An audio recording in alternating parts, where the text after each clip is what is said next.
Hello, everyone.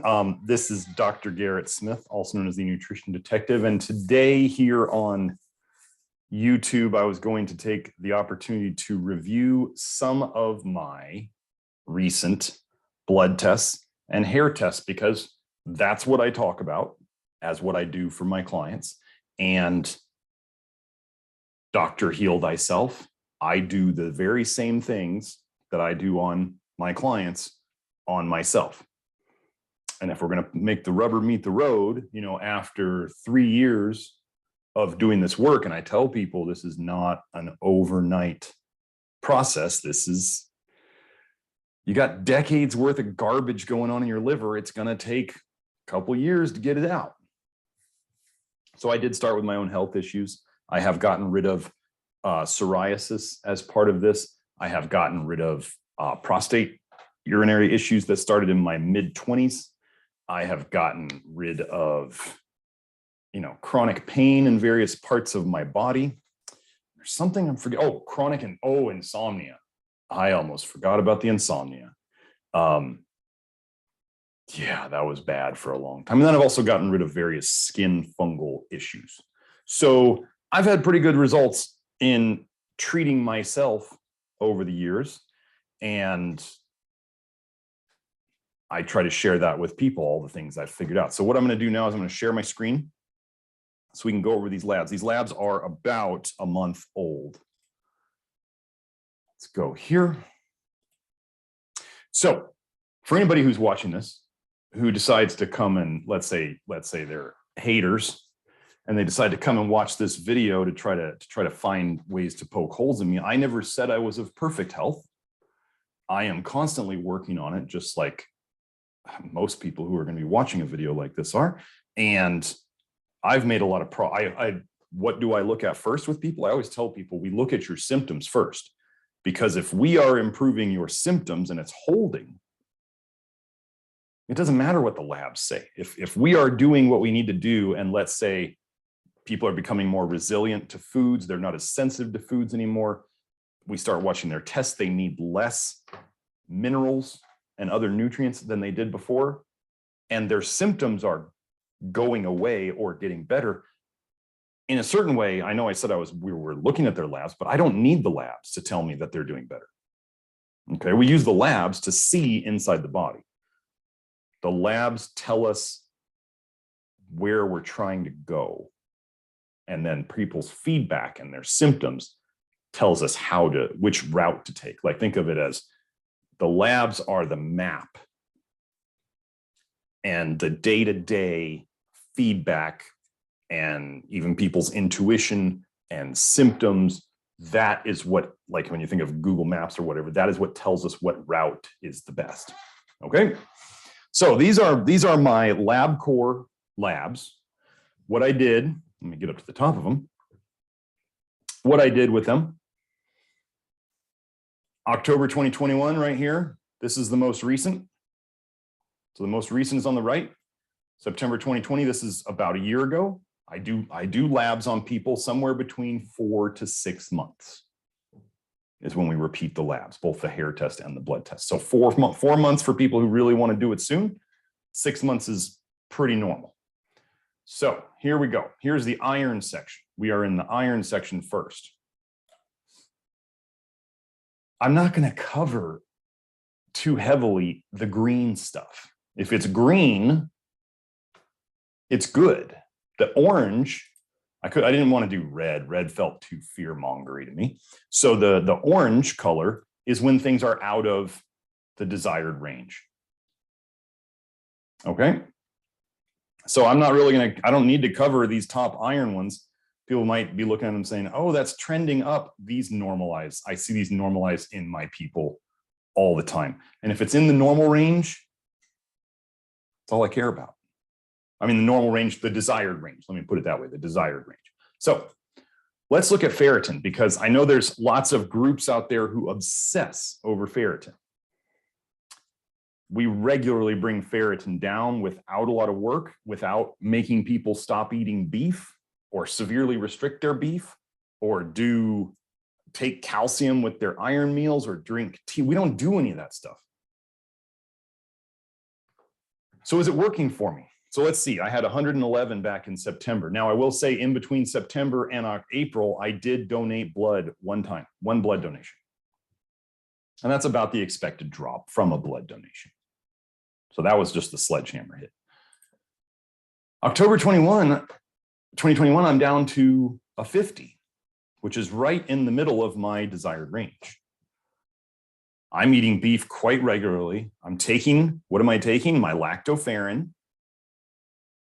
And I'm taking things like zinc and molybdenum for you copper crazy people out there, protocol folks. I'm taking zinc and molybdenum, and my iron's heading exactly where I want it. My ferritin, which is really what I go by because it's demonstrating the amount of stored iron in the liver. For those of you who have been with me a long time, I do absolutely believe that ferritin can be looked at as a marker for cholestasis, for bile being refluxed back into your blood. And you can find research on ferritin in the bile, okay? So my ferritin's doing well, and I didn't even have to donate blood. And I'm still eating meat. And I'm doing all the things that they would say on the internet, don't do these things. So if you'd like to find an approach that works, well, I have another gentleman, we got him down from a 550 ferritin to a 50 within a year's time. He ate beef or bison twice a day. He was eating red meat twice a day, every day. If you don't think what I'm doing works to fix iron, well, here's the proof. So now we're going to go to copper and zinc.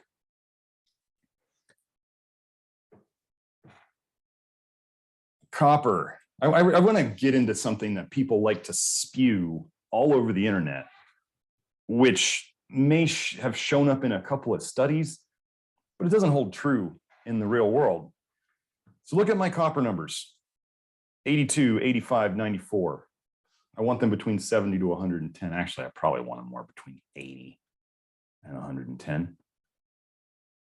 So my copper's going up, and let's look back at this. So back in September, my blood zinc was significantly deficient. Like I want over, it's this, why did I put 90 here? I actually wanted this to be 100. I don't know how that got there. 100 to 135, that's where I want people.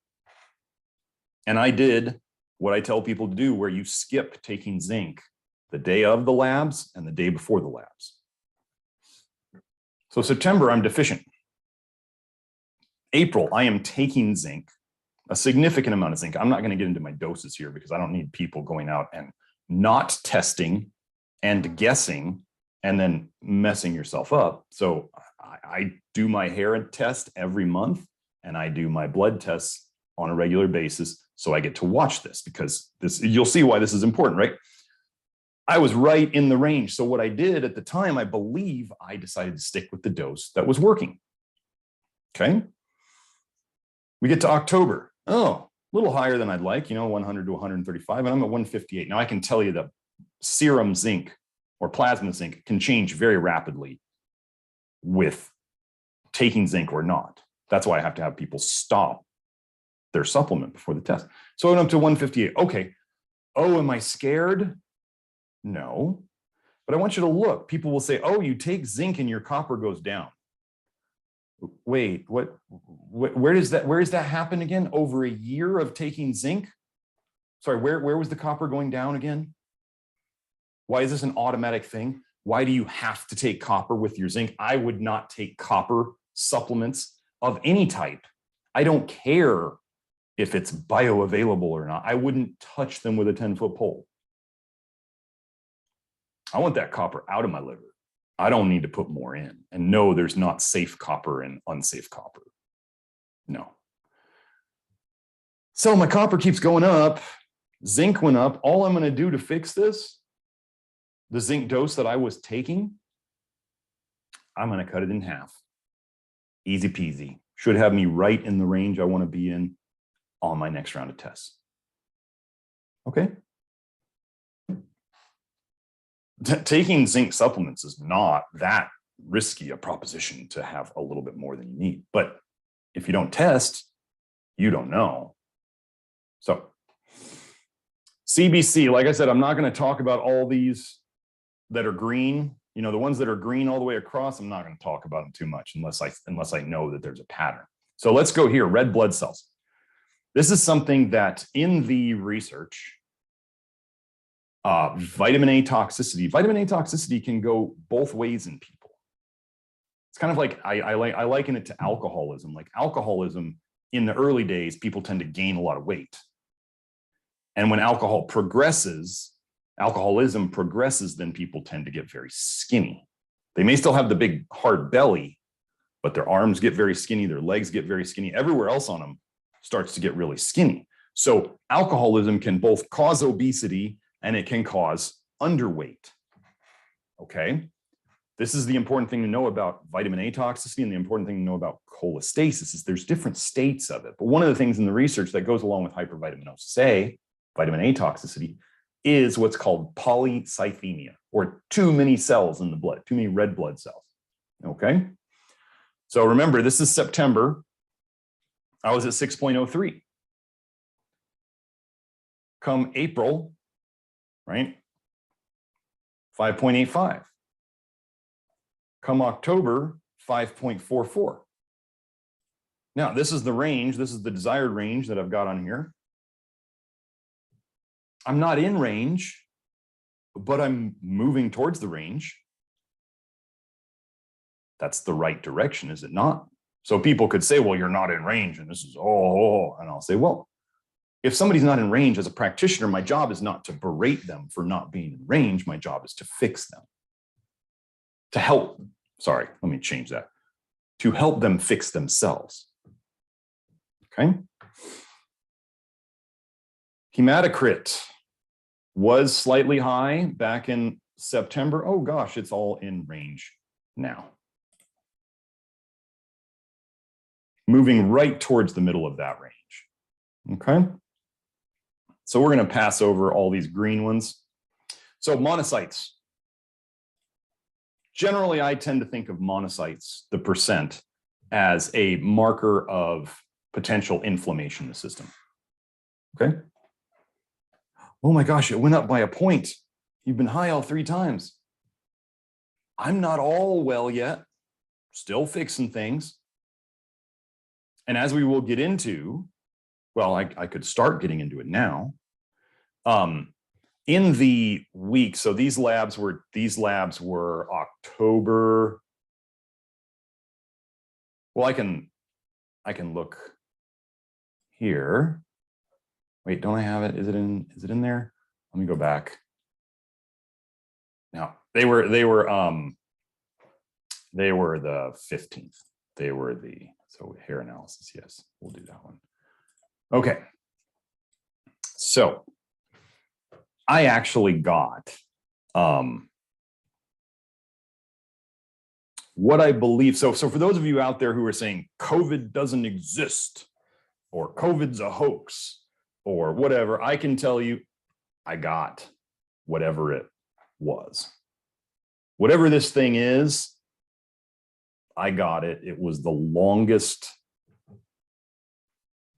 sickness I've had in my life. Nothing that it was over 2 in 2 weeks. The worst symptom for me, I had the gastrointestinal version, if you read the research, and my biggest symptom was nausea. And how do we know that I had this? The COVID hit October 31st. Sorry. Yeah, it was, October 31st and went to about mid-November. So these labs were done late October, right before, the October 26th, that's what the date was, October 26th.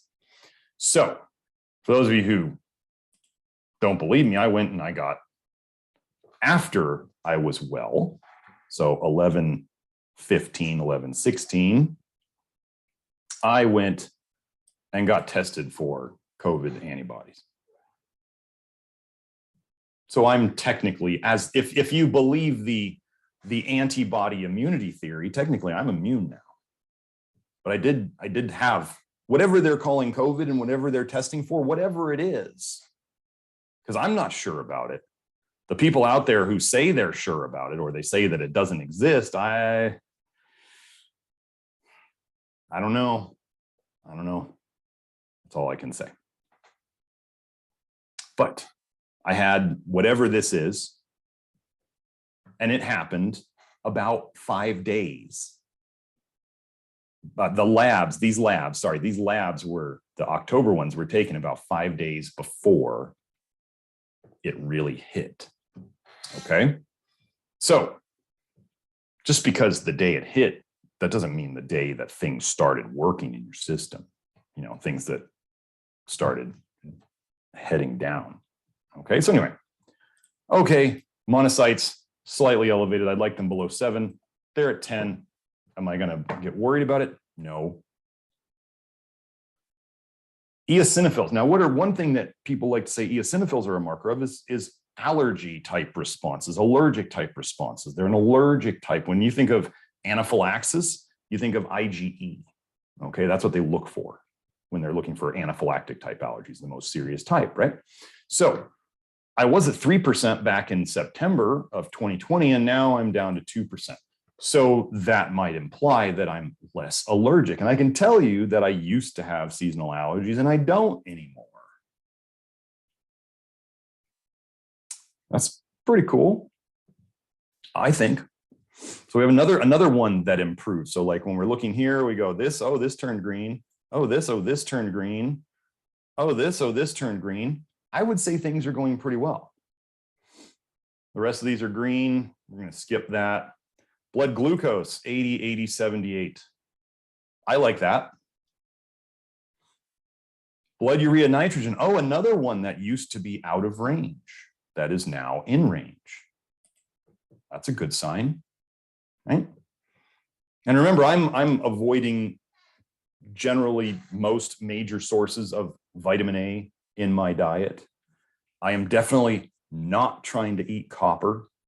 I'm not trying to purposely avoid it completely, but I'm definitely not emphasizing it or doing anything. Copper doesn't cross my mind one bit. Okay. Other than it's something I don't need more of ever. So we're at sodium. Oh no, I went a point out of range for one test. Okay, I'm back in range. Okay. Green, green, green, green, green, green, green. Now, funny thing about, let's look at this little paper here. Mild AST elevation as an early sign of COVID-19 severity in a multi-center Madrid cohort. Okay. Sorry, clicking on the wrong ones. So this wasn't AST, but we see that, so people are going to say, well, we're working on the liver. Like, that's my thing, right? We're working on the liver. So Dr. Smith, your liver enzymes are, I don't care about this, okay?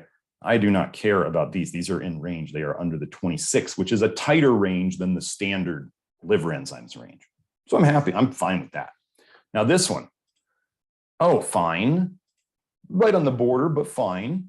And it jumped up to 36. This was the week, this was 5 days before I really felt like I came down with COVID.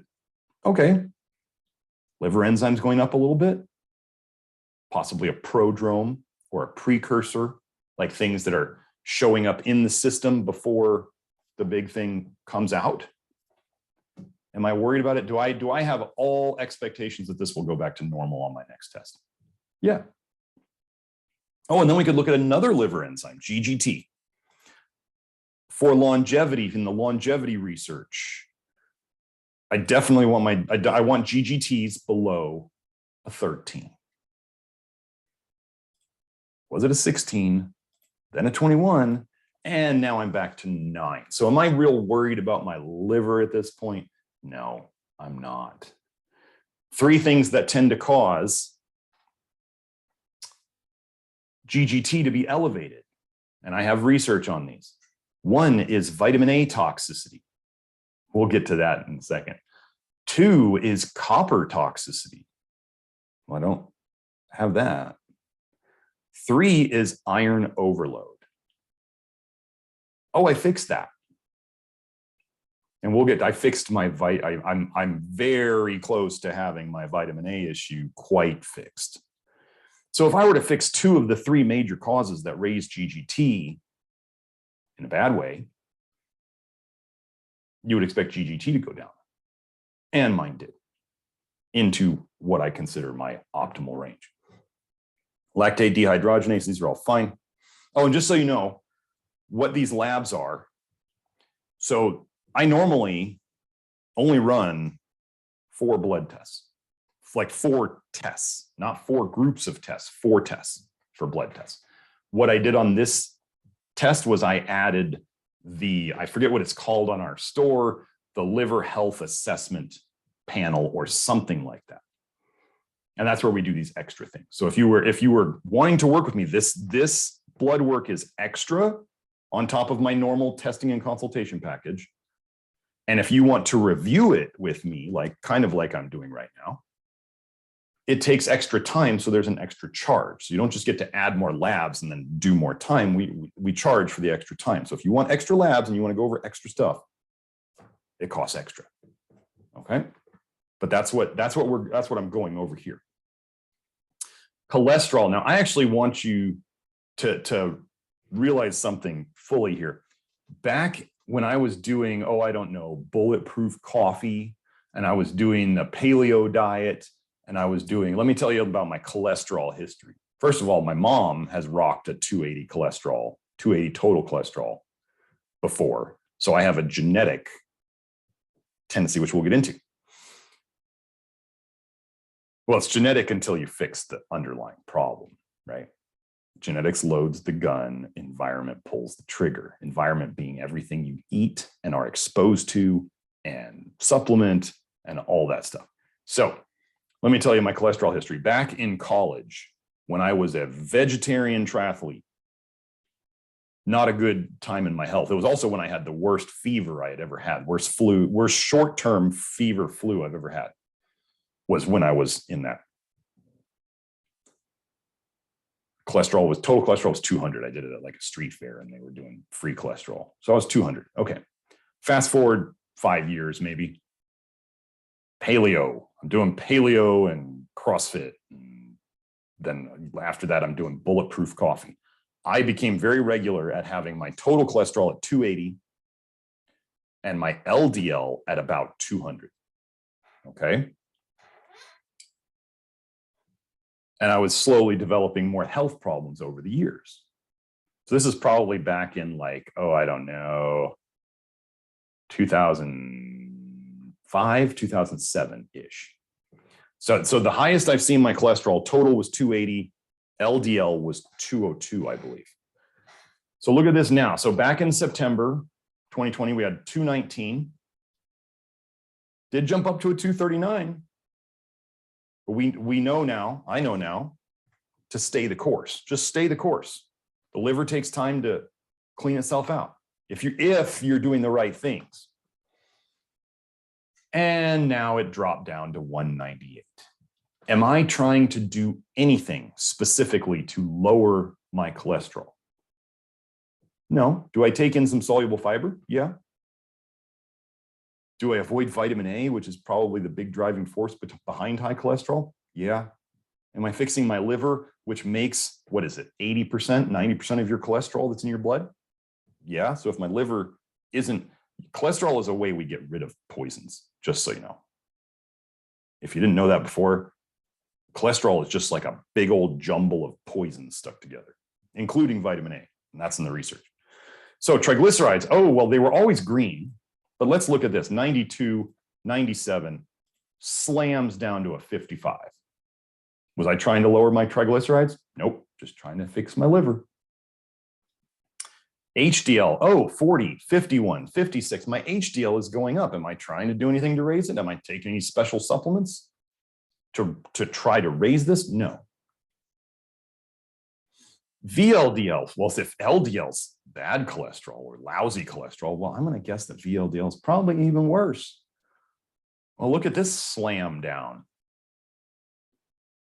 17 to a 10. And then we go LDL, which like I said, I've had issues with LDL. I used to be over 200, just LDL. 162, 171, it went up just like this one did, right? These two went up, and now we're down to 132. So this is improving. Isn't that what we're trying to do? LDL to HDL ratio, this one used to be out of range, and now we are well within range. Now here's the fun part for the people who love their vitamin A and think that you need it. So here's my vitamin A over the last year, 50.7, which is significant. I mean, I think one of the more recent LabCorp ranges that they sent on there was the high end of the range was a 56.7. So to even, you could actually, I'm close, I was close to legitimately being diagnosed with hypervitaminosis A on a blood test. Okay. 50s are significant, but here's the thing to remember. Your blood vitamin A does not reflect how much vitamin A is stored in your liver at all. However, I will tell you that if we are doing the right things over time, your blood vitamin A will come down because you're running out of vitamin A in your liver, which is a good thing. It just depends on when we hit that point where it starts dropping off. And this is in the research. They would say, researchers used to say, well, we're afraid of giving people vitamin A deficiency symptoms if we give them a vitamin A deficient diet. Because what we know from animal studies and previous human studies is that when the vitamin A starts dropping in the blood, it drops fast. Once you deplete the vitamin A enough that it drops fast. And they said, we're scared. We don't want to do vitamin A depletion studies. Let's avoid that so you don't get vitamin A depletion studies. But make sure to go watch on this channel the video called Vitamin A Deficiency Doesn't Exist. So you can see that there are plenty of people out there who have tested very, very low for vitamin A, including newborns having 0, and they're fine. Isn't that interesting? So 50.7, 51.2. Well, hey, this is interesting. My vitamin A went up, and at the same time, my cholesterol went up. That's a weird coincidence, unless they're completely connected. Oh, and then my cholesterol dropped, and my vitamin A dropped drastically, down to a 28.1. Now, I know there's functional medicine doctors out there who would be like, you're vitamin A deficient. And I'd say, yeah, no, I'll just keep going. Thank you.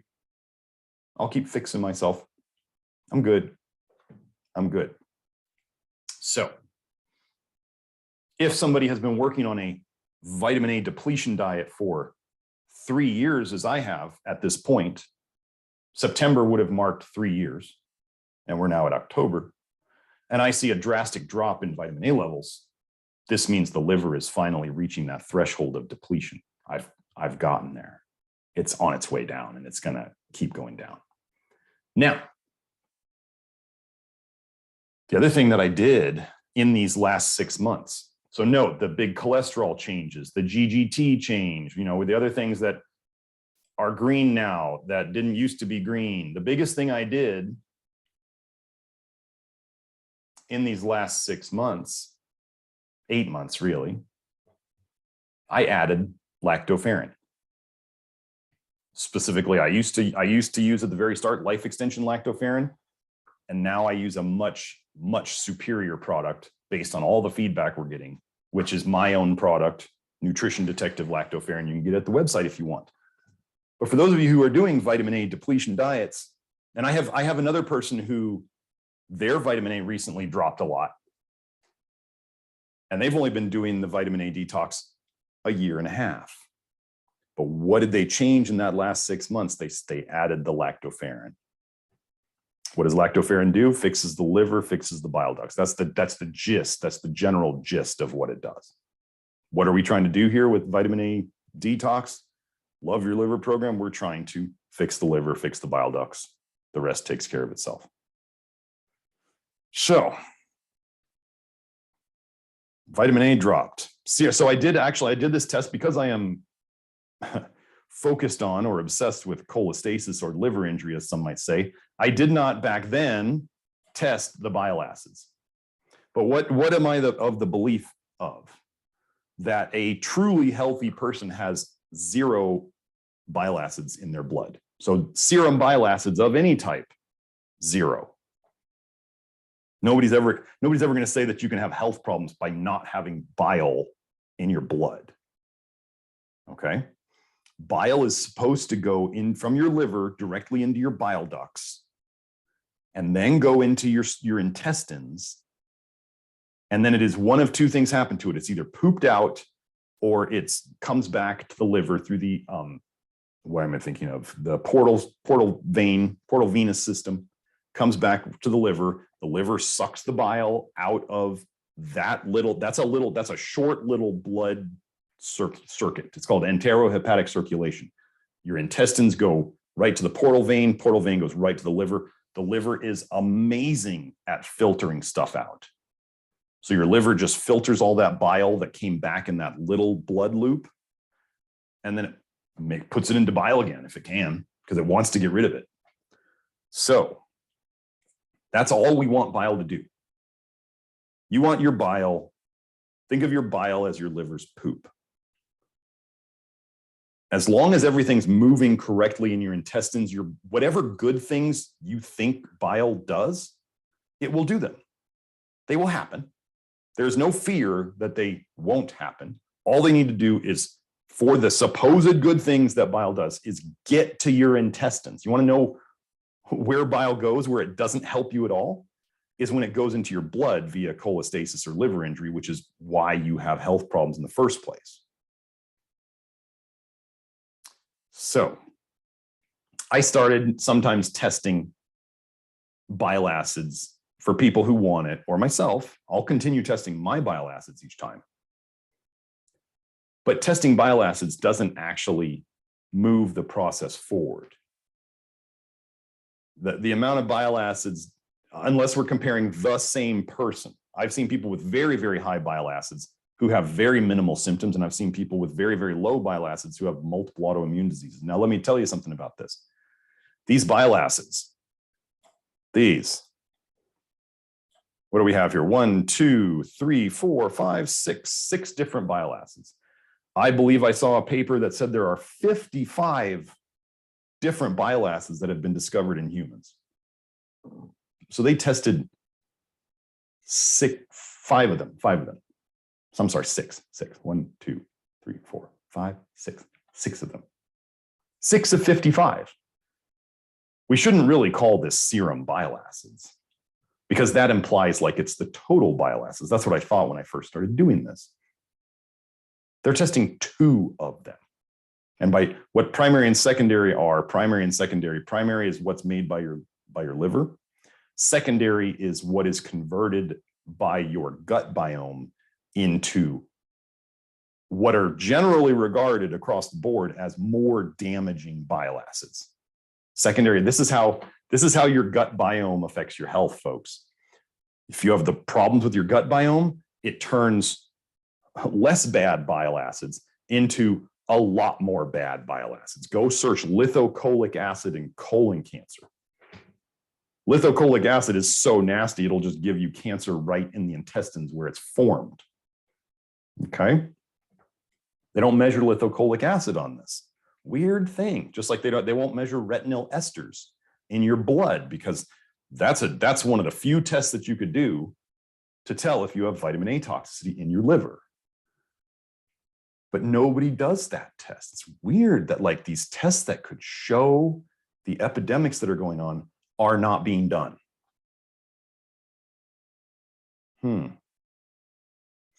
So then serum bile acids, I'm at a 1.9. Just so I put the normal range here. They want people below a 10. If you're above a 10, then they start saying you have cholestasis.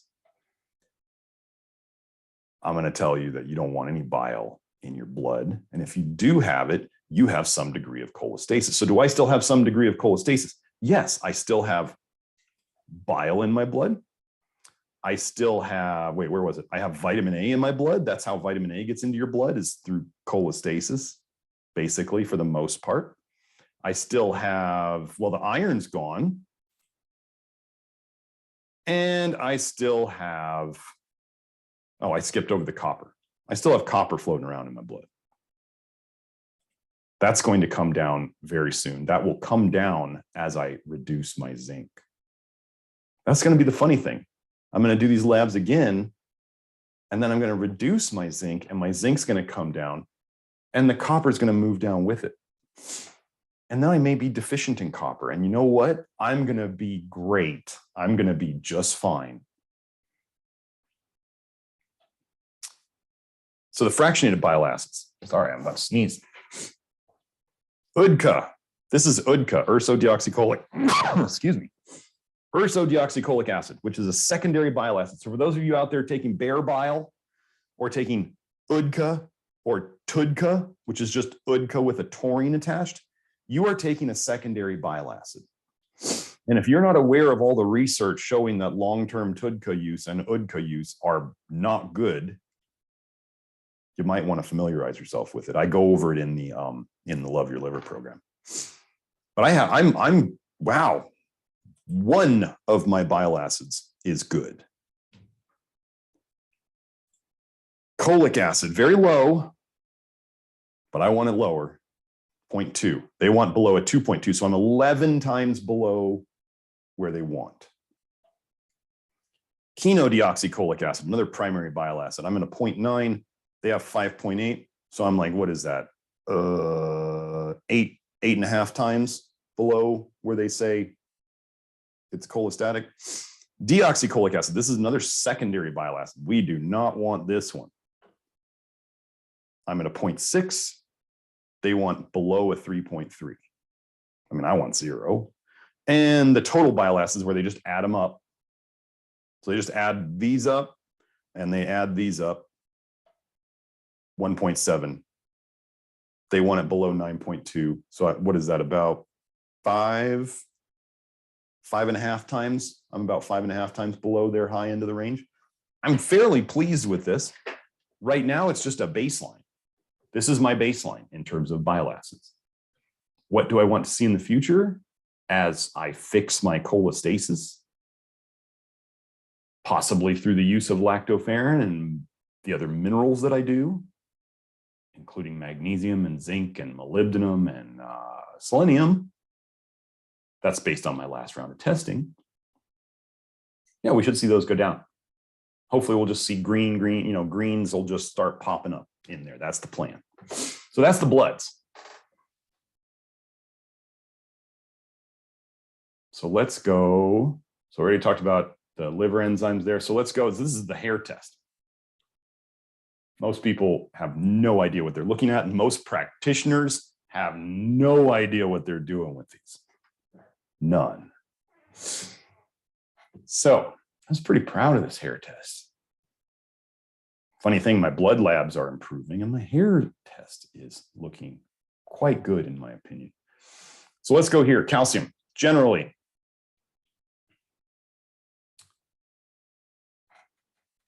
The accepted optimal calcium levels in the hair analysis world are generally 40 to 42.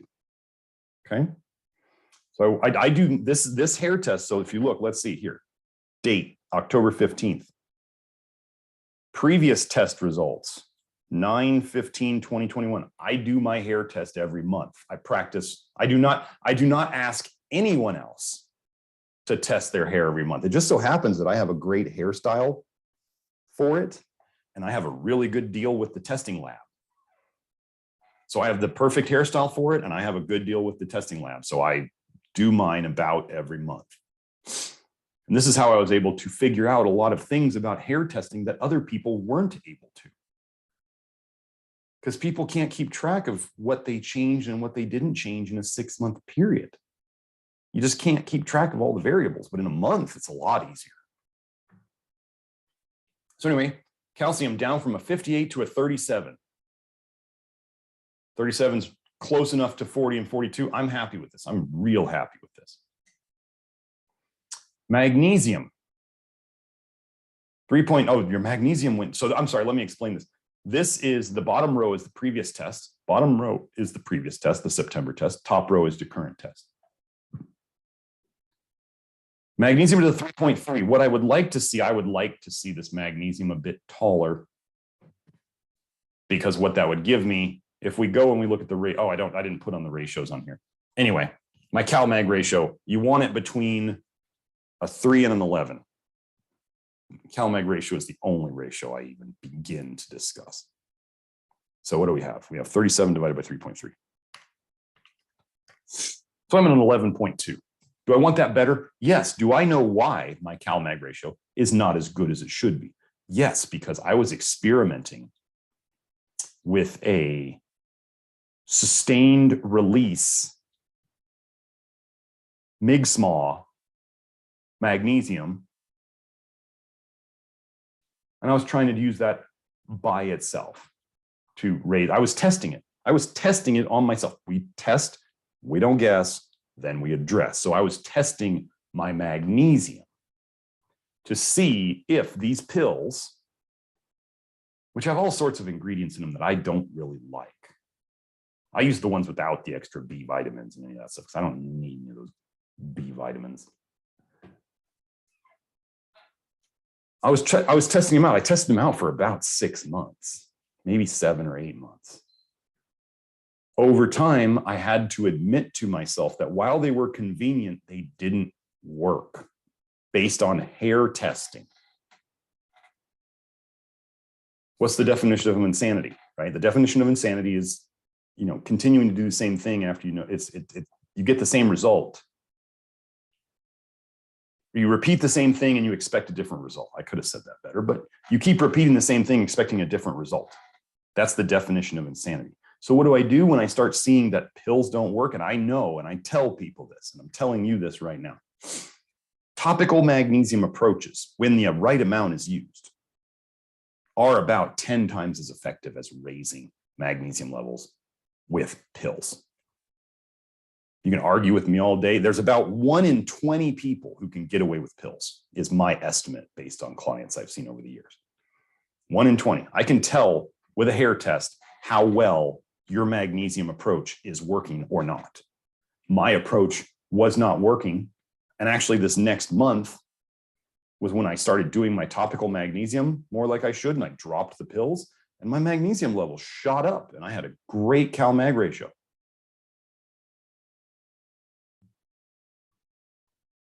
So then we go to sodium and potassium. I'm going to tell you a little story here about hair analysis practitioners.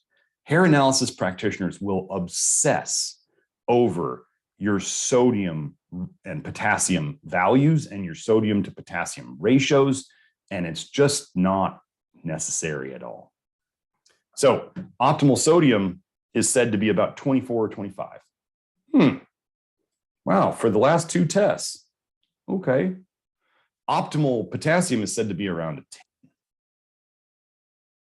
I actually allow it for sodium, I allow for 10 to 24. For potassium, I allow for 5 to 10. Well, I was at a 9, now I'm an 11. Okay, so I jumped a little bit above and a little bit below the optimal.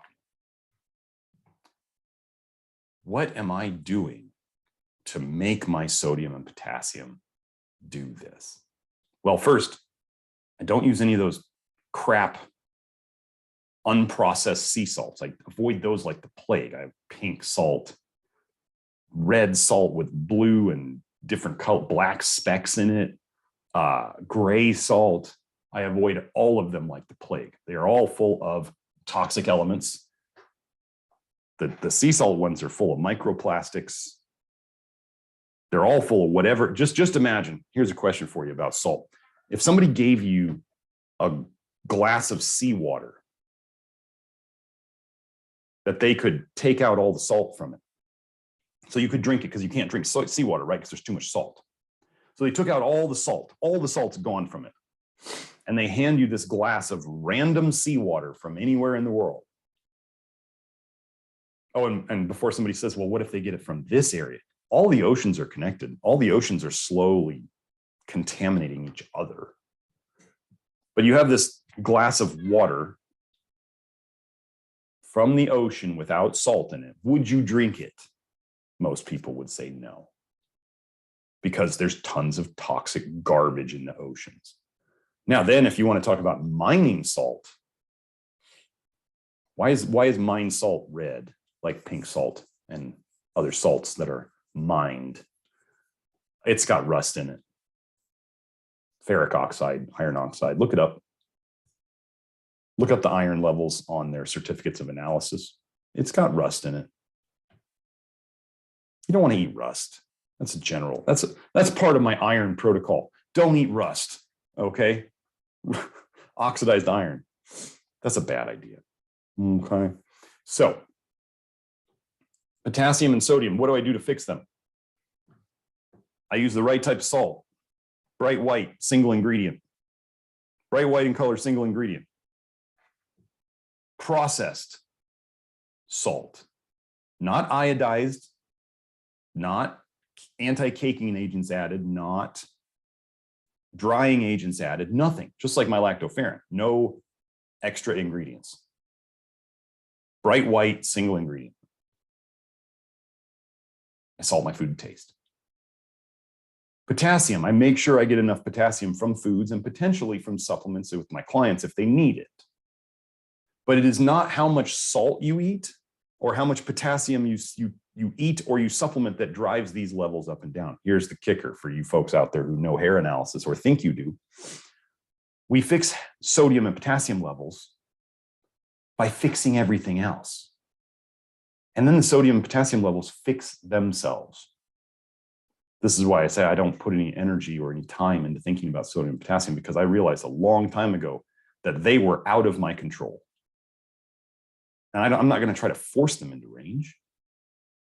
I don't want to force the body to do anything. That's not my job. My job is to give the body what it needs, help it get rid of what it doesn't want, stop putting poisons into it, and then the body does the work itself through the brilliant design of God. Now we go here and some people are going to freak out. Oh my gosh, Dr. Smith, your copper. People want copper, like they think they want it up here at like a 2.0, or there's crazy stuff on the ARL test. No way. I'm going to tell you that I have a greatly different. First, I want you to look at these first four. These are considered the most important four in hair analysis. How am I doing on those? Oh, I'm doing pretty good. Okay. Here's the interesting thing for people who do just hair testing. Those of you out there who are doing just hair testing alone and you're not doing blood testing for copper and zinc, I want you to think about what I'm showing you right here. My copper is actually fine for my approach. I want it 0.5 to 1.0. So my copper is actually right on. I seem like I'm doing pretty well, right? I can tell you my workouts just keep getting better and better. Even after I don't have long COVID, my workouts just keep getting better and better. So zinc, your zinc is low. I want zinc 18 to 20, and your zinc is low. Oh my gosh. And then I'm going to tell you, you folks who are trying to do zinc and copper management only by hair testing, I want you to think about what you're doing to your people. My blood zinc was high on 10/26. This hair test, they ran it on 10/15, which means I probably sent it in 10/8, October 8th. And I was taking the same dose of zinc this whole time. The only time I changed my dose was after I got the bloods, which is later, like 10/26. Okay. You might be looking at this going, your zinc is low, you need to take more. And the blood test says, no, you're good. You've taken plenty. You better back off. Using hair testing alone to assess zinc and copper is a fool's errand, and you should stop doing it. Do I think I know enough by now to, I tell people when they get, if I have people just get a hair test, they don't get blood tests, I say, I'm going to do my best with your copper and zinc, but I don't have all my tools. Do you see why I don't have all my tools? The blood tests for zinc and copper are more important, much more important. The hair test is secondary, but the hair test can give you a lot of good information. So definition of insanity time. If I had been taking a significant amount of zinc and my hair zinc wasn't going up, and I was taking a significant amount of zinc, and my blood test zinc kept going up. Well, it would seem that it would be the definition of insanity to keep taking high doses of zinc if my blood tests were high. And if I'm looking at the hair test and I'm seeming to have not as good a zinc value as I want, maybe we do the opposite. If I've been taking a certain amount of zinc and my zinc level is not rising on the hair test, maybe we stop taking so much and the zinc will rise. Funny story for those of you who are reading a hair test and supplementing copper or manganese, disastrous to your liver, disastrous. I did an experiment when I was early on in hair analysis, and I looked at the hair test and I was like, my copper's low, my manganese is low. I should probably start supplementing them. So, and I was still doing my hair test about every 5 weeks back then, maybe 6 weeks. Start taking them. Copper and manganese go down. And I was like, oh, this must mean I need more, right? There's only one test. So I said, okay, I'm going to try taking more. So I bumped it up to 2 copper pills and 2 manganese pills. The next month, it went down again, further. I'm going to tell you the very complicated treatment algorithm that you use. The definition of insanity. So I saw those going down and I said, this is not what I'm trying to do here. So let's stop taking them. And I stopped taking them and they came back up. Okay. I use this algorithm quite often, especially when I'm confused. So copper, fine. Zinc, we're working on it. My phosphorus is fine. I want that at a 15 or above, and that's another marker of zinc metabolism. So this is actually, my phosphorus is saying my zinc metabolism is doing quite well. I'm not going to take the time to explain that today. Iron and manganese. Let me tell you something. On a hair test, I don't care about these one bit. I don't care. Okay. Chromium. Somebody might look at this and go, wow, are you taking chromium? And then you look right below it and you go, you see vanadium. Chromium and vanadium move together on a hair test. I'm going to tell you that my body is getting rid of chromium. I'm not taking it. You give the body a chance, it'll detox chromium. While we're on this topic, you give the body a chance and you do the right things, it will detox boron too. I used to give people boron and their boron would hardly raise up off the floor. And then I stopped giving them boron and I put them on the vitamin A detox and their boron rose and started looking like normal levels on the hair test. And it stays there. Selenium, 0.06, 0.08. I wanted it at 0.10. So what I'm going to keep doing, I'm going to keep taking my selenium. Easy peasy. Cobalt. Cobalt by itself, you can go research this. Cobalt by itself is a toxic mineral to humans. This should not be in this nutritional elements section, in my opinion. No, taking B12 does not affect this at all. Molybdenum. Molybdenum's looking pretty good if you go by the hair test values. I can tell you that molybdenum deficiency is an epidemic everywhere. It used to be in foods like beans. It's not much anymore. Basically, I was taking molybdenum as a supplement. I'm going to continue doing my dose. It's as simple as this, right? My dose is good. My level's good.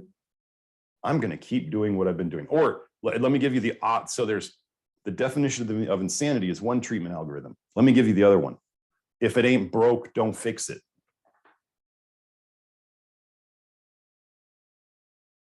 That's it. This ain't broke. I'm not going to fix it. Oh, wait, but I'm taking molybdenum and zinc. I just want to make sure. I'm taking significant doses of molybdenum and zinc. Why didn't my blood copper like crash down? Why was my blood copper going up? Right? Why was it going up? Maybe there's stuff that they didn't tell you about. Sulfur, don't care. Do not emphasize sulfur in your world, or you will eventually hurt your liver. Toxic elements, uranium and arsenic. Somebody might be worried about this. This is in Tucson's water. It just is. I've researched it. It's in Tucson's water, which means if you have stuff in your water, every time, most people don't have, they'll say, but I drink filtered water.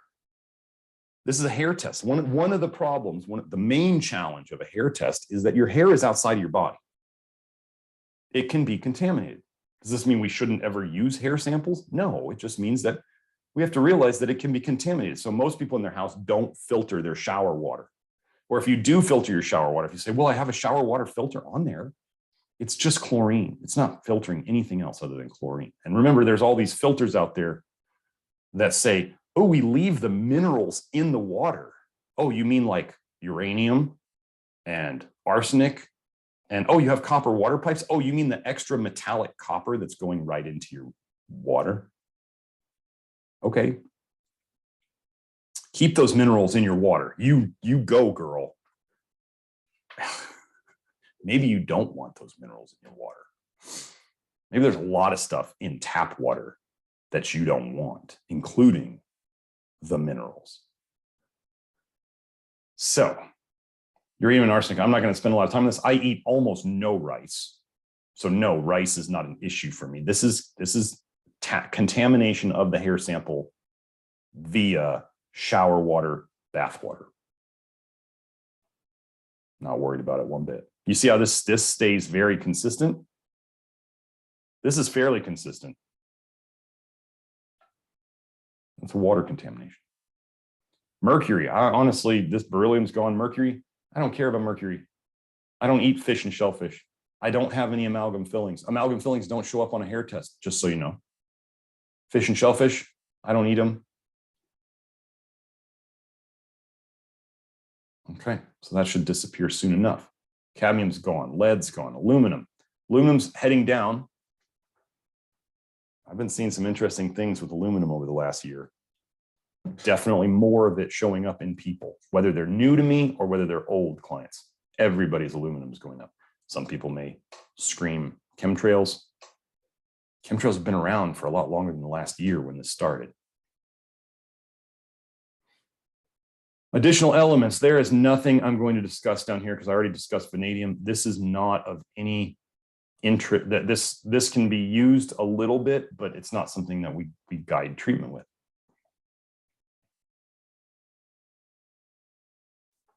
So, yeah, there's my COVID spike antibody positive. So now, why don't I end with this?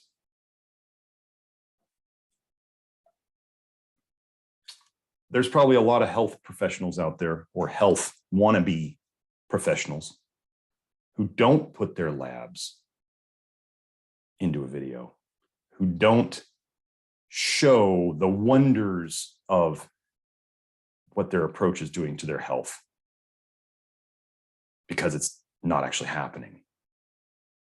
So this is a speech from Teddy Roosevelt, part of a speech called the shorter part is it's called The Man in the Arena. I'm going to read it. It is not the critic who counts, not the man who points out how the strong man stumbles, or where the doer of deeds could have done them better.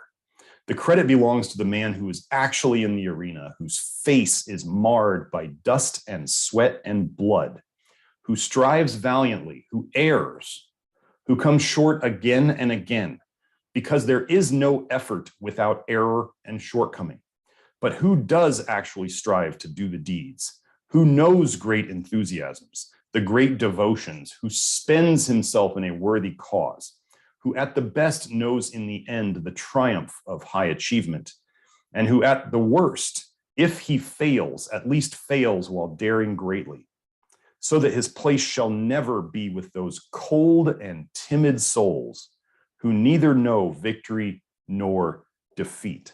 I like to tell people I lead from the front. I practice what I preach. I am right in this with all of my people doing it. And have I made some, this is why I tell people, this is not a game. At 3 years into this, I've figured out a lot of stuff. A lot of people start going and getting some keywords, and then they start going and searching PubMed or Google. I'm going to tell y'all, you're going to make all the same mistakes I did, probably worse. As an example, everybody thinks milk thistle is good for your liver. It slows down your liver. It slows down the cytochromes. So you can read some research on short-term stuff. And I want to remind you that an old editor of the BMJ came out and said that most science today is basically garbage. Nearly all of it's corrupt. And then some of it is actually just made up. Some of it's just fabricated. They just made it up. So when you come at it with a study from, oh, I don't know, millions and billions dollar industries like supplements or drugs, and I start to see, just so you know, if I see something that shows up as toxic or slows down the liver, and then somebody else shows me another study that shows that it speeds up the liver or helps the liver, always go with the toxic. The little peeking through of the toxicity is all you need to know. This is what drives my work. If something is shown to be toxic in the literature at all,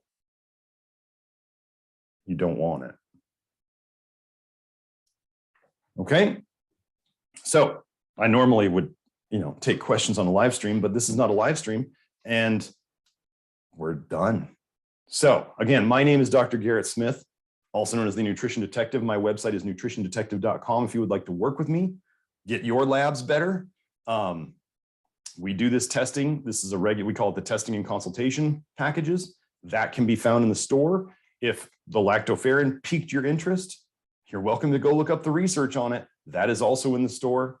And if you want to join the Love Your Liver program, just know that if you work with me directly, individually, testing and consultation packages, you get lifetime access to the vitamin A detox program, also known as the Love Your Liver program. Or if you want to do it yourself, you can do the Love Your Liver program membership and join there and reap the benefits of all the stuff we've figured out over the 3 years and lean on the 800 plus members who are there, who are happy to share. Most often, they're happy to share their experiences and what worked for them and what didn't. Kind of like crowdfunding, crowdfunding health. It's pretty cool. So anyway, that's all I have for today. Hope you enjoyed it. See you later. Bye now.